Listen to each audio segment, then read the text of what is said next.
हम में से बहुत से लोग अपनी जिंदगी की वैल्यू नहीं समझते और अपने जीवन को ऐसी चीजों में बर्बाद कर देते हैं जिनसे हमारा नुकसान ही होता है। कुछ लोग अपनी जिंदगी शराब के पीछे बर्बाद कर देते हैं, तो कुछ लड़कियों के चक्कर में, और कुछ अपनी सारी जिंदगी पैसा पैसा करके बर्बाद कर देते हैं। आज हम आपको बताएंगे कि बुद्ध के नजरिए से हमारी जिंदगी की कीमत क्या है। एक बार की बात है, गौतम बुद्ध अपने शिष्यों को जिंदगी से जुड़ी अच्छी बुरी चीजों का ज्ञान दे रहे थे। सभी शिष्य उनकी बातों को बहुत ध्यान से सुन रहे थे। उन सभी में एक शिष्य ऐसा था जिसे प्रश्न पूछने की बहुत आदत थी। वो उठकर गौतम बुद्ध के पास गया और उनसे बोला, आप हमें जिंदगी के बारे में जो कुछ सिखा रहे हैं उस सब का क्या फायदा? क्योंकि हम में से बहुत से बच्चों को ये भी नहीं पता कि हमारे जीवन का मूल्य क्या है और ये जीवन हमारे लिए कितना कीमती है। पहले आप हमें ये बताइए कि इस जीवन का मूल्य क्या है। अपने शिष्य की बात सुनकर गौतम बुद्ध अपने कक्ष में गए और एक चमकता हुआ पत्थर का टुकड़ा लेकर आए।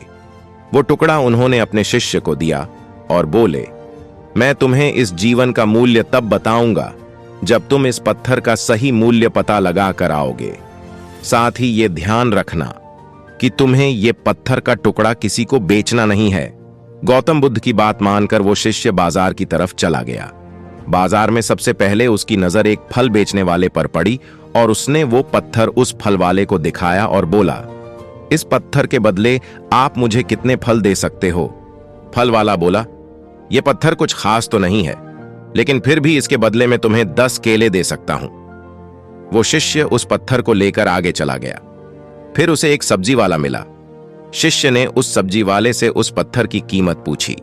सब्जी वाले ने उस पत्थर को ध्यान से देखा और बोला, इस पत्थर की कीमत के बदले में तुम्हें ज्यादा से ज्यादा एक बोरी भरकर सब्जियां दे सकता हूं। इसके बाद वो शिष्य उस पत्थर को लेकर एक सोने के व्यापारी के पास गया।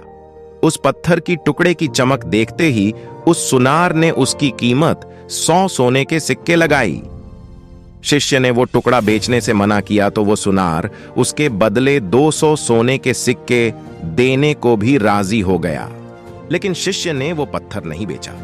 इसके बाद वो शिष्य एक हीरों के व्यापारी के पास गया और उनके सामने उसने वो पत्थर के टुकड़े को रख दिया।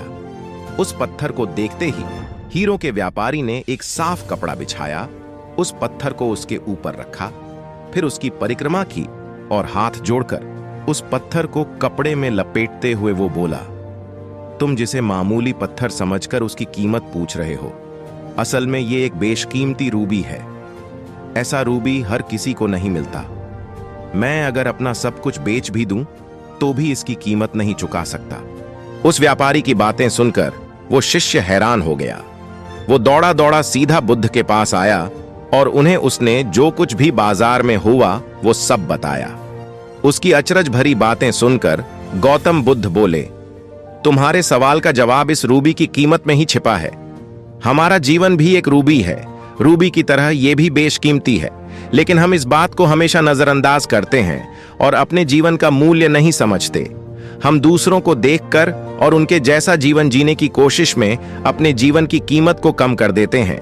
हम ये सोचते हैं कि हमारी जिंदगी की कीमत वही है जो दूसरे हमें बताते हैं, लेकिन ये बात हमेशा ध्यान रखना कि सामने वाला अपनी हैसियत, बुद्धि और अपनी समझ के हिसाब से तुम्हारी कीमत लगाता है।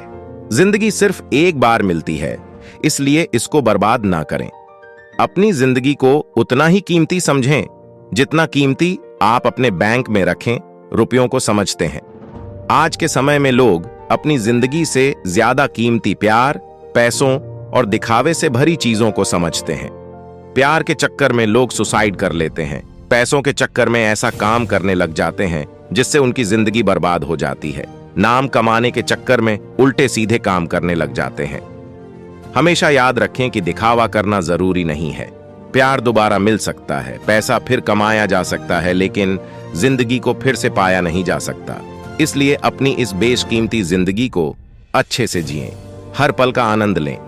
कभी ये ना सोचें कि आप इस दुनिया में किसी काम के नहीं हैं, न कभी ये सोचें कि आपकी जिंदगी व्यर्थ है। आपके होने या ना होने से कुछ फर्क नहीं पड़ता।